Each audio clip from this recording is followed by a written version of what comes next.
Human component, aspect states. Alright, let's just riff here. What are we looking at? I will focus right in the center here at the word here, which represents, as part of the aspect states, the space, the nothingness, the presence, the zone, you. It's you. You are in the middle.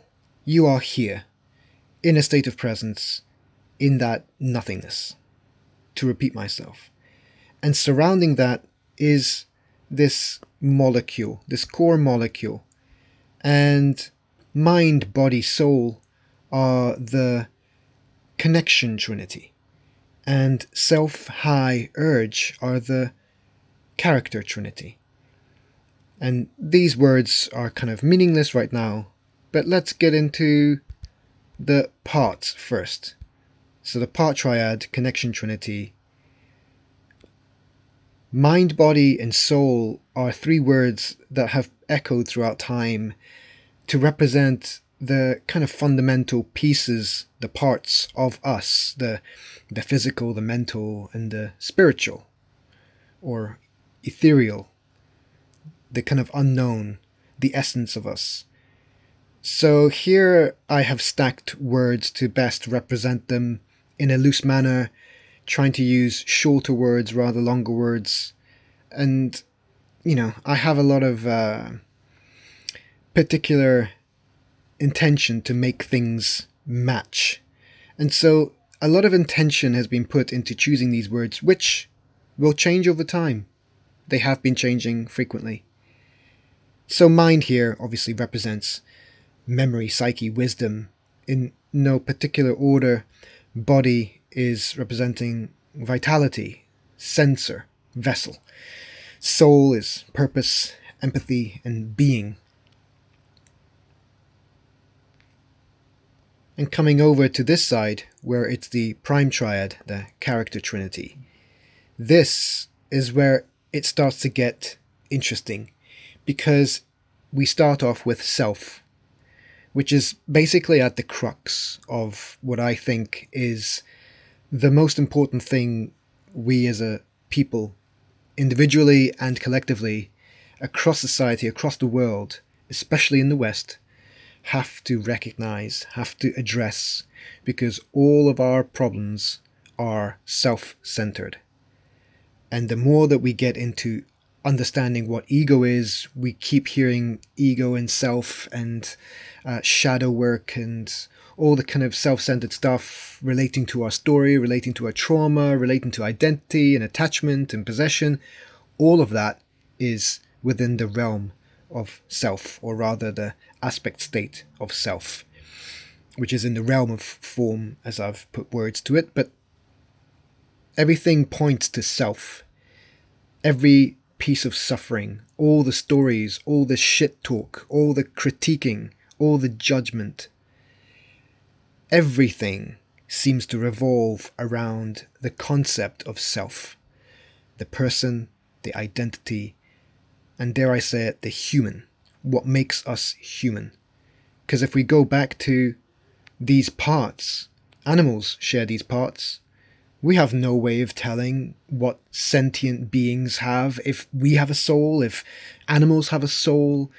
We're still guessing this kind of stuff, but we can only go by the words that we've repeated throughout time, so that's why I've laid them out in this fashion, in this trinity.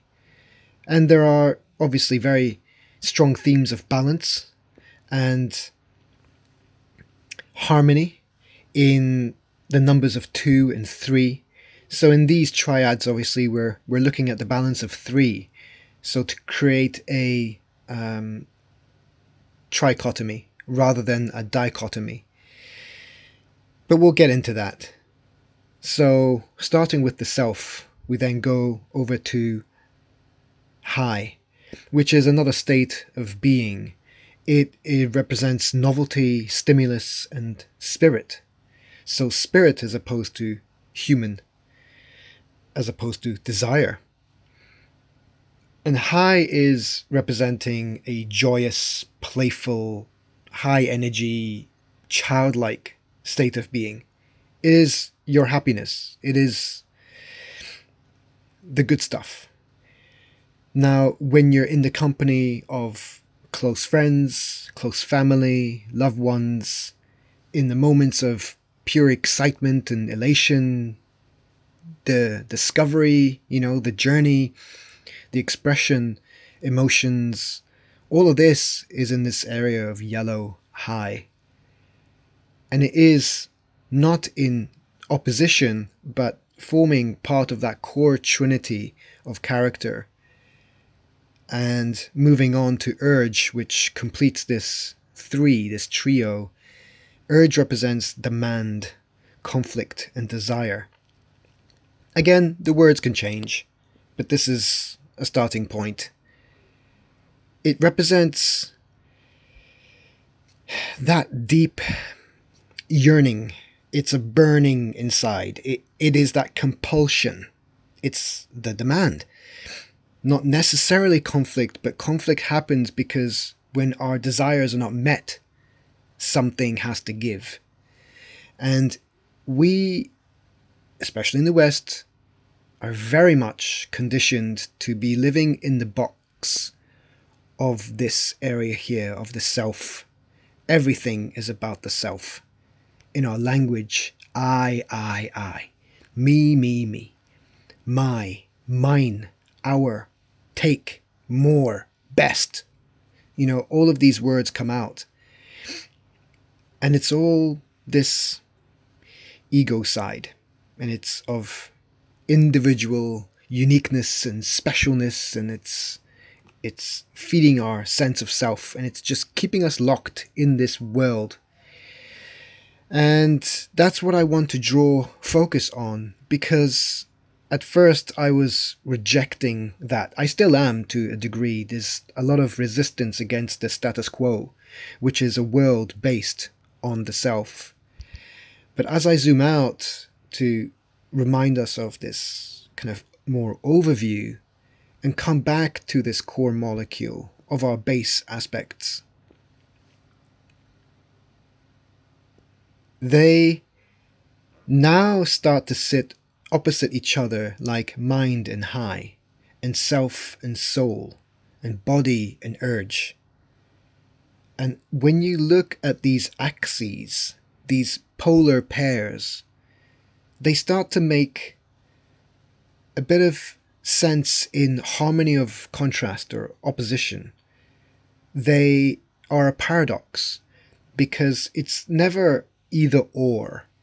It's always a combination. And so when you cut directly across this molecule and you look at any axes, any polar pair, they are the scale. And so as a collective, the whole molecule is more of the spectrum. And in case you haven't noticed, I have used color very intentionally. They seem to represent, at least in my mind, at least in my research as a designer looking into color theory, and also just how they seem to resonate. I don't see colors in terms of auras. I would love to. It might make things more clear. Right now it seems like I'm having to use the powers of my mind and observation in different states to confirm whether or not urge feels like red, or body feels like green, or high feels like yellow. But it seems like these make sense. For example, off the cuff, self represents ego and the identity, and so blue is a fitting color. It's of form. It's the box. Now, many suits are blue. Donald Trump, wears blue suits and a red tie. Red represents will and power, right? It's a fire. It is that force, okay? It is will and determination to actually make anything happen. It is a superpower, no doubt. But because this world is so fascinated with the self, the blue and red are the strongest masculine colors to represent best, achievement, and power. And it's no coincidence that the heads, the 1%, the people who have risen to the top in control, have all the power, and are calling the shots, they are, unfortunately, the thing that we need to address the most, really. Because if we aspire to follow in their footsteps, it is going to be a very bleak world. But I digress. This is just a rambling and overview of this slide. I don't know how much you resonate with it, how much you understand, but this is a human side starting point to many conversations and delving into a philosophical journey of discovery of ourselves, not just being of self as a concept, but also being much more than our sum of parts. Because really the magic points to just being right here.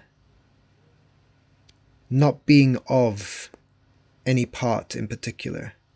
Not being caught up in the automations, in the unconsciousness. It's recognizing in pretty basic terms the different parts of us that we can fluctuate and we can monitor how we shift between these different states of being. The further I explain, or just rather point out, examples in everyday life, thousands of them, when you catch your being, your awareness is here in the middle. It is in the center. It is the space at which matter is plotted around, scattered around. Your awareness is, it's like the walls of any room. Those are the sides of the box, the edges of form.